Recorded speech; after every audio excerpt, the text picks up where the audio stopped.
روژا یکشنبه مسرور بارزانی شوردار جوات آسایشی هەرێمی کوردستان پێشوازیی لە ئەسیل نوجێفی پارێزگاری موسڵ و شاندەکە پێڕە کرد.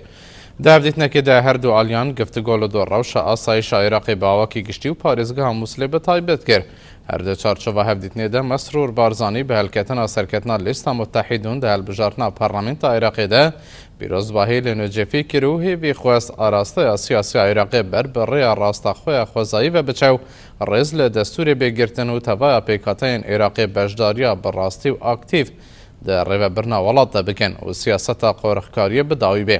د بەشەکە دنیا هەفدیتنێدا پارێزگاری موسڵێ باڵکشاندە سەرداوین ڕەوشە ئاسایشا موسڵێ و هێوی خواست به آلیکاریا سازیان آسایشین هەرێما کوردستانê bikarin li hember pêlên tirs û terorê rawastin û li wê parêzgehê jî tenahî û asayiş weke Herêma Kurdistanê bice bibe. Di hember de şêwirdarê civata asayişa Herêmê amadeya Damودەزgehên Herêmê ji bo her hevkarî û alîkariyekê nîşan da ji bo bihêzkirina asa Damودەزgehên asayişên parêzgeha Muslê. شێوەردارê civata asayişê hêvî xwest bi zûtirîn dem bi hevkarî û hewl û tekoşîna hemû aliyên havildar tenahî û asayiş li parêzgeha Muslê û tevaya parêzgehên dinyên Êraqê bicih bibe.